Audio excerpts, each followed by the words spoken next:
On 11th March 2021, Dadi Gulzar left her mortal coil and became Avyakt. So on this day, the whole Brahmin family is very fondly remembering Dadi Gulzar. And Dadi Gulzar's life is an example because Dadiji embodied all of Baba's teachings.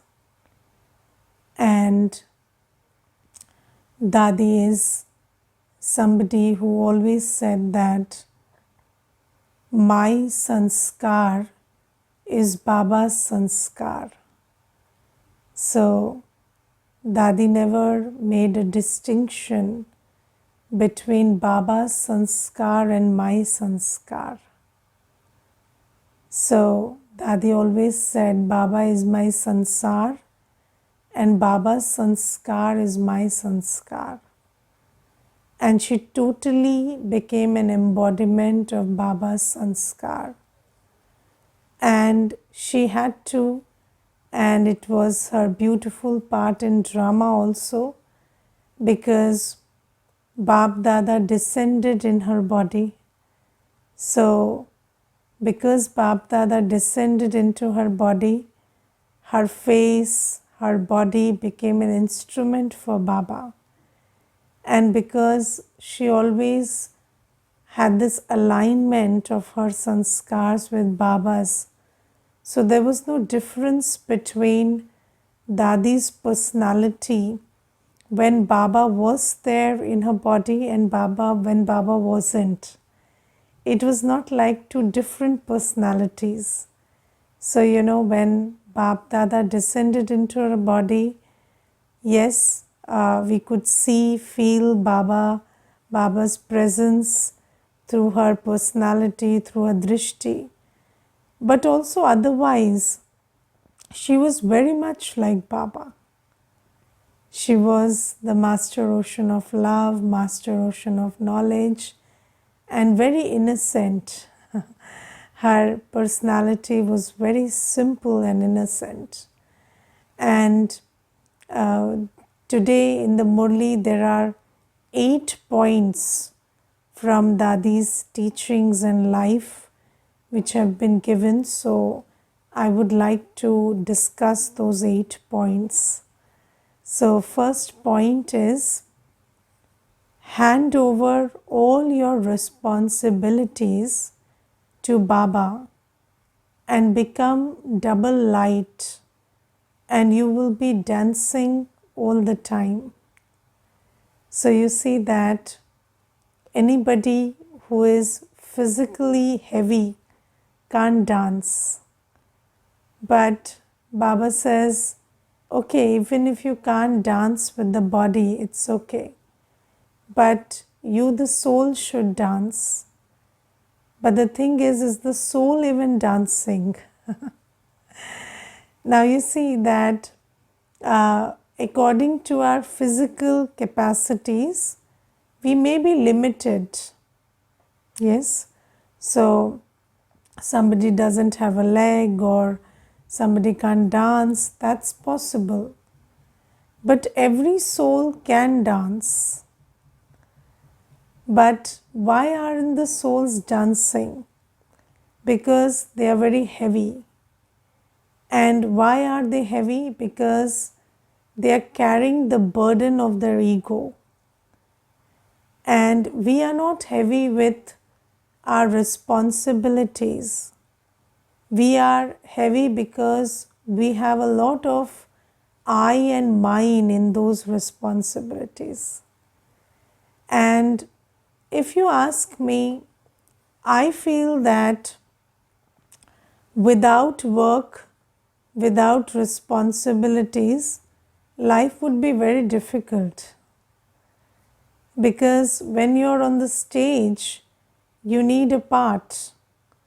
Suppose you are an actor on a stage and your job is to just sit in the back end from, for 24 hours. And second thing is, your job is to go and play your part on the stage, which is easier, not sitting in the back end. It's easier to play the part. And similarly, I feel that, it's a great fortune that in Sangam Yug we have responsibilities and we have something to do. We have a role for ourselves.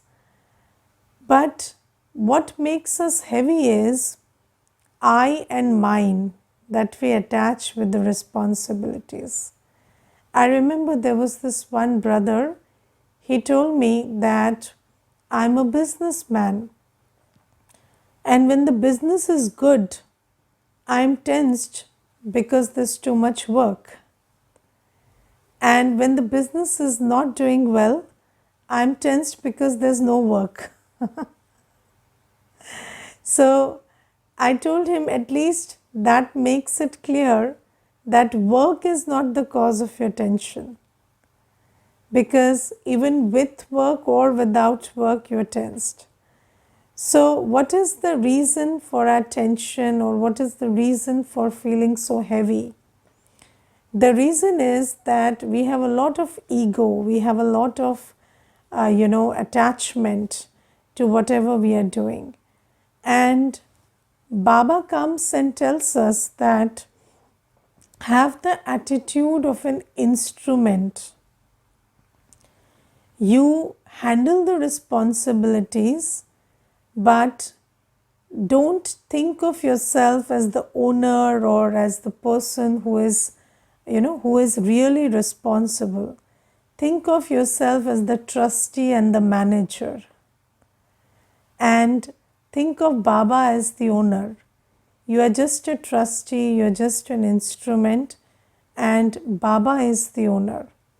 And when you do that, and it is not as easily done as it is said, because you see, for the last 63 births we have really really internalized this sanskar of ego. So we have to work through it. We have to practice a lot of instrument consciousness. You have to think about, I'm a soul and Baba is the master and I'm an instrument. So Baba says, always think about the Karavan Har and you as the Karan Har. And when you start practicing this and you come to that awareness, then you will do everything but be double light. Yes, and when you are double light, you will always be happy. And I have seen that, when you can stay double light in the face of many situations and you can dance and smile. So when the soul is dancing, your face is smiling all the time. And there is happiness and joy on your face and in your vibration. And people get very amazed when they see this. They say, you're in so much trouble and how can you laugh and smile? And that's a very good instrument for doing seva. So Dadi always had this dharana, so we must also learn from Dadi. The second point is stabilize your mind and intellect on the Father. To concentrate them is true spiritual endeavor. Now, we are on a spiritual journey, making spiritual effort. Now, there are many kinds of effort that we make. The effort to be celibate, the effort to have pure food, the effort to keep our mind clean, keep our heart clean. We make all these efforts. But Baba says that if you, just like, when you want a plant to do well, what you do is you water the roots, you water the seed. Similarly, Baba has told us that everything that you do is the soul doing it through the body. Whether it is eating, thinking, acting, everything the soul is doing. And your actions and your thoughts, your attitude, your everything will be only as positive and powerful as you are. So, the first spiritual effort that we have to make is to concentrate our mind and intellect on Baba. Because how do you empower the soul? When you connect the mind and intellect to the powerhouse, that is Baba. And you see that it is not our practice or our sanskar naturally to remember the incorporeal.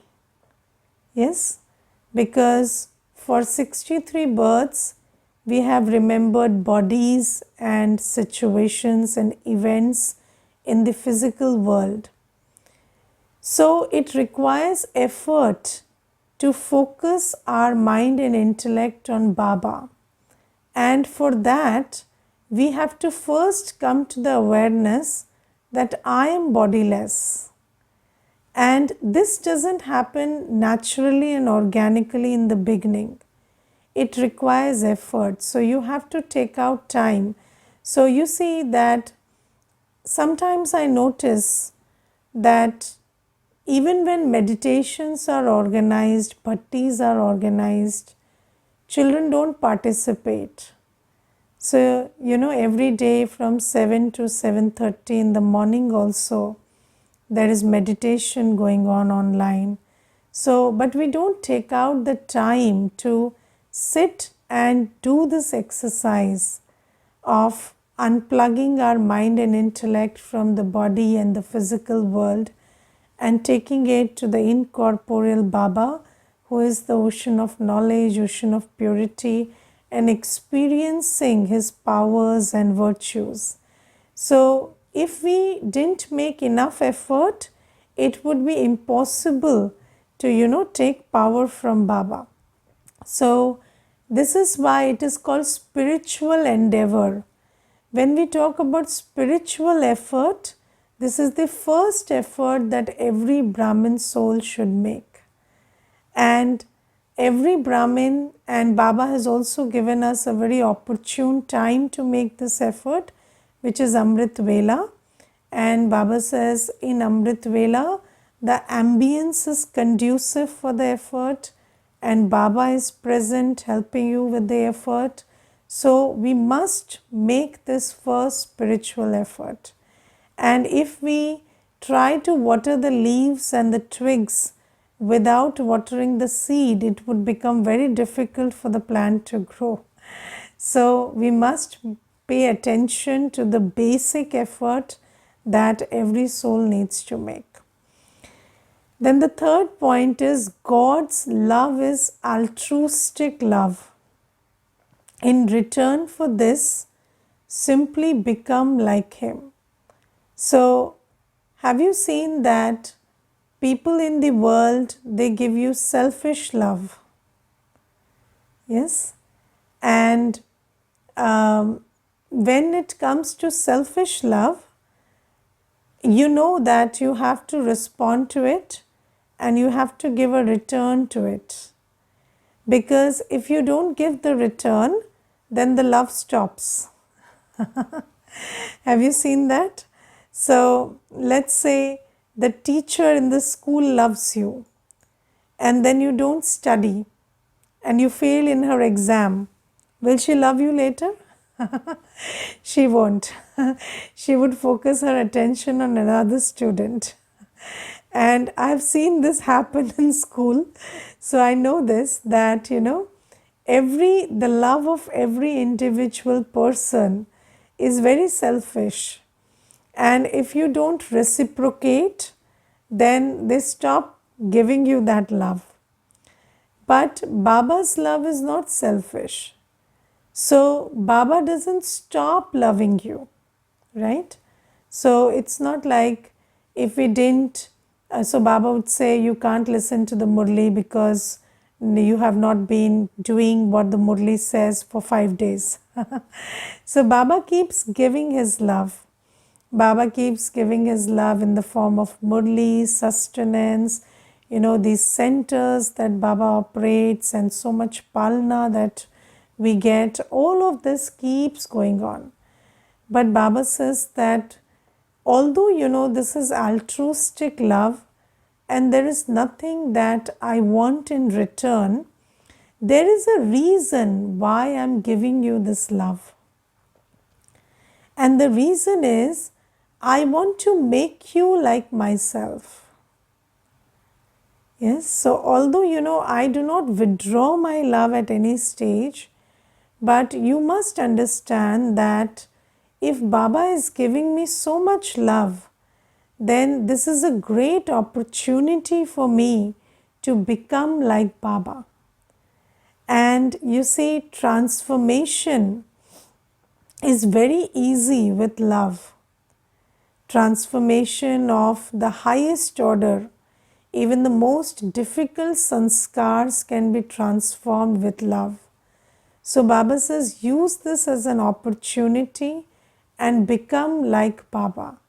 Because you see, those who don't respond to love, just, they let go of this opportunity to transform themselves. And if you take Baba's love for granted, then what happens is you don't think about transforming yourself by taking Baba's power of love. So Dadi says that although Baba's love is altruistic and Baba doesn't expect anything, still it is a great opportunity that we took Baba's love, and in this love we transform ourselves. And whenever I think about Baba and his love, my eyes water. And I always think that, really when Baba is showering so much love on us, can I not do this much? Can I not do this much? Can I not do this one thing that Baba is saying? And I see that,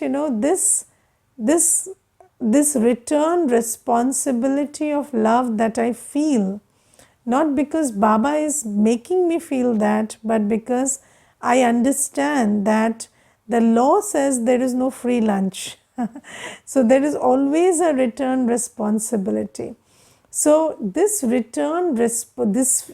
this feeling of a return responsibility is such a great thing that you are able to transform even the most difficult of sanskars and become like Baba. So take this opportunity. Baba will not expect anything, but even when Baba doesn't expect, there is a reason why Baba is showering his love on us. Okay.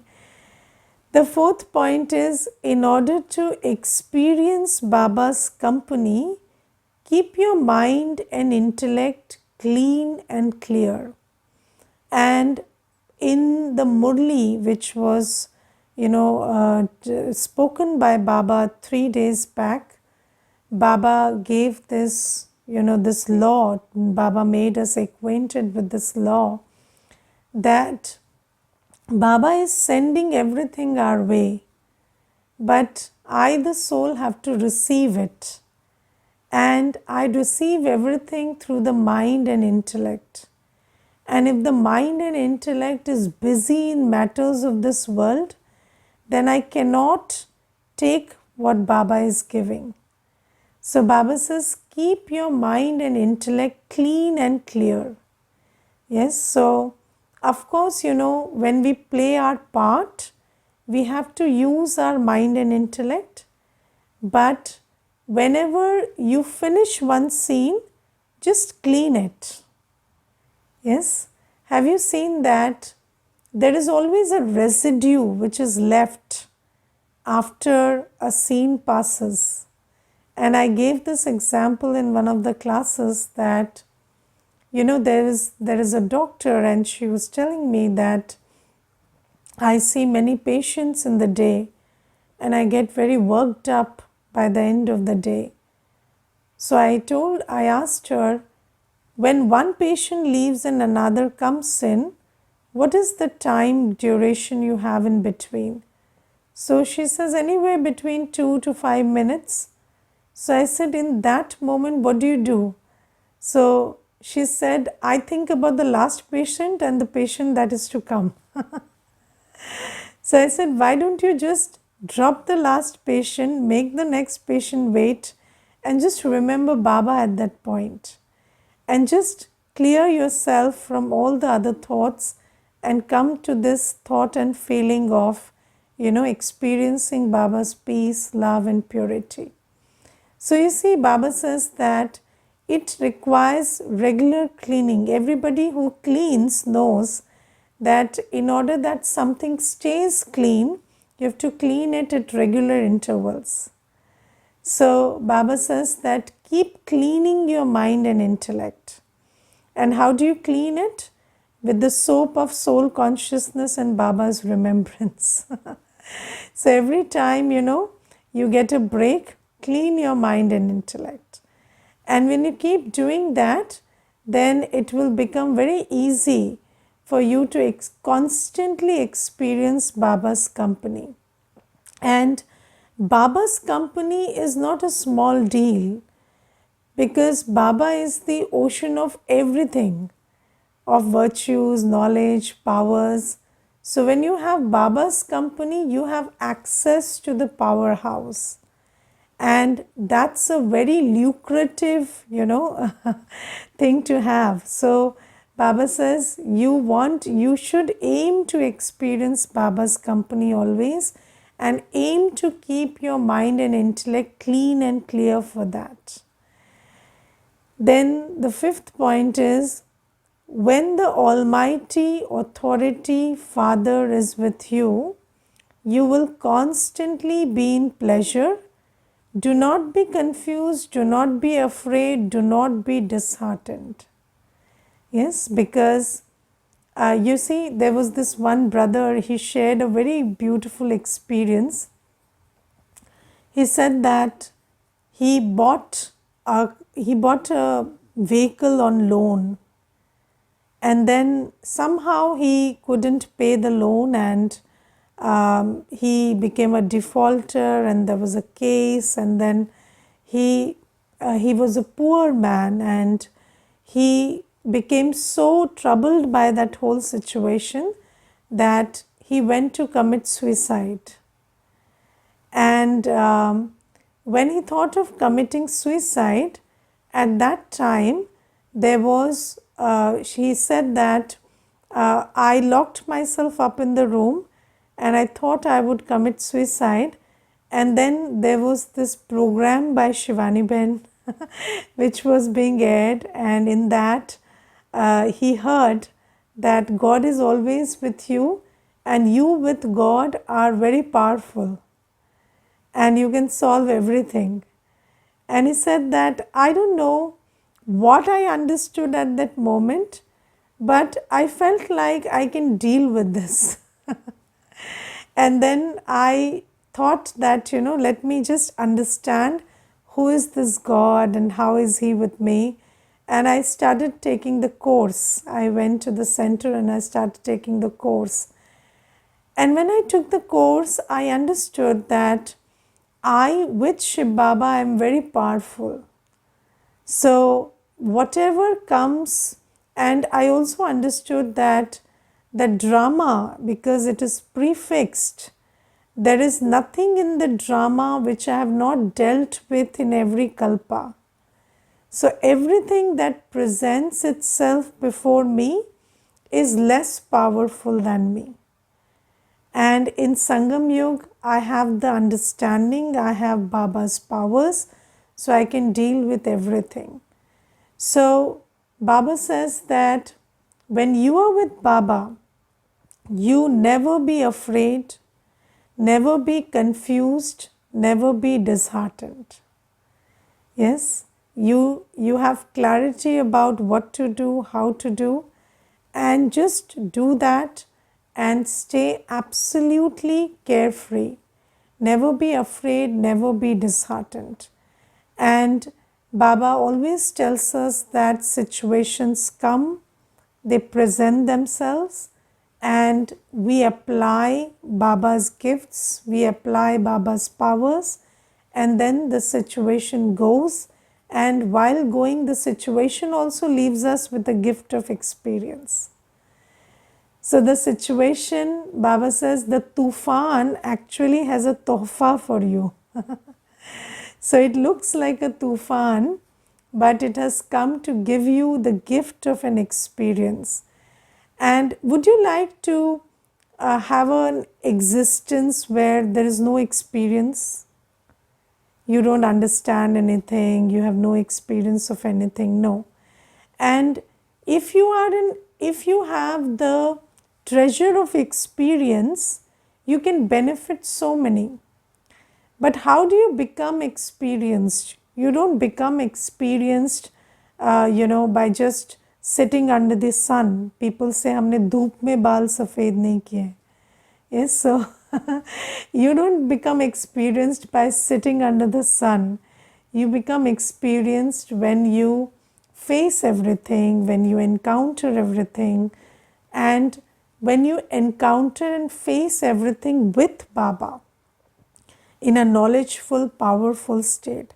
Otherwise, you become traumatized.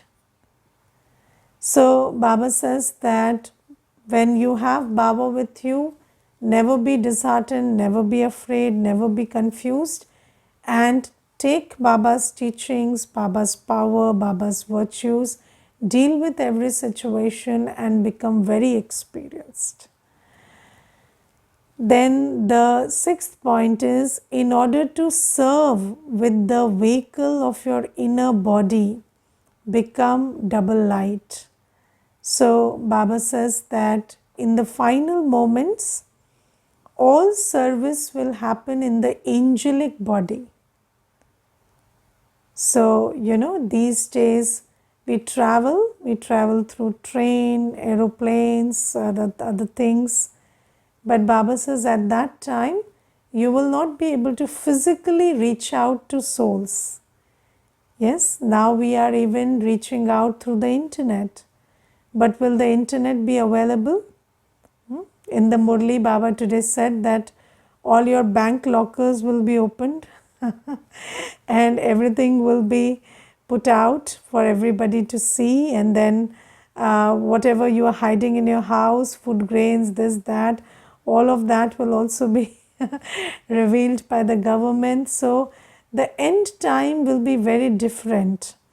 You will not be able to take advantage of the internet or any other vehicle. And at that time, you see, that is the time for doing the maximum seva. Because at that time, when it's the time of the end, every soul is looking for Baba. Every soul is naturally, in a state of detachment. Because when everything starts giving you pain, your buddhi gets liberated from it. And in that stage, Baba says you have to do your final seva. And at that time, you cannot serve with the physical body. You have to serve with the angelic body. And the angel can fly far and wide and serve every soul and give an experience of Baba's love and light to every soul in every corner of the world. But Baba says in order to do that, you have to develop your angelic body. And how do you develop your angelic body? Start using your physical organs less and start operating with your angelic body more. Yes, start doing that. So you see, if you have to tell somebody something, yes, so try this, switch to your angelic body, and as an angel, go and tell them that instead of picking up the phone and telling them what you have to say. Try using your angelic body. And you can do this not only for somebody who's on the same floor as you or same place as you, but even far and wide. You can just move with your angelic body and give the message. or you want to give some sakash to some situation, try doing that with your angelic body. Start using your angelic body. And I guarantee you, you will see very concrete results in this. And you will sometimes feel, I remember, uh, there was a whole phase where I started understanding this great power that we have. And I remember I used to just, it was very difficult for me to pick the phone and, call everybody. So, but you keep thinking about children, who are not attending class or who have not come to the center for some time. So, what I started doing is, instead of creating this thought every time that I'm not able to make a call, I'm not able to make a call, what I started doing is, every time I thought about them, I felt that I'm speaking to them as an angel. And I never needed to pick the call and tell them. And they would just come. So then I started using the angelic body more than the physical body. And Baba says, at the end, this is the only method to do seva. Then the seventh point is, tell Baba about what is in your heart. Sit him in your eyes, and your eyes will not be drawn to anyone else. Yes, and you see that eyes are the organs that are known as the biggest culprit, and it is the eyes that see, that get attracted, and it is the eyes that pull you to create pap karma. So Baba gives a very good method to overcome the attraction of the eye. Baba says, whenever you have to talk, you talk to Baba. Ask yourself, who is the first one you share everything in your heart with? Do you share it with the person, or do you share it with Baba? So tell everything that is in your heart to Baba first. And when you tell it to Baba, you will not need to tell it to anybody else. And second is, always keep Baba in your eyes. Always keep Baba in your vision, in your drishti. And keep seeing Baba with your third eye all the time. And this will make your sanskar so clean that your eyes will not be attracted to anything in the world. And Maya comes through two doors, attraction and repulsion. So if you have mastered this, you have closed one door of Maya. And then there is only another door, which is fear or repulsion, through which it can come. And then for that also Baba has given us methods.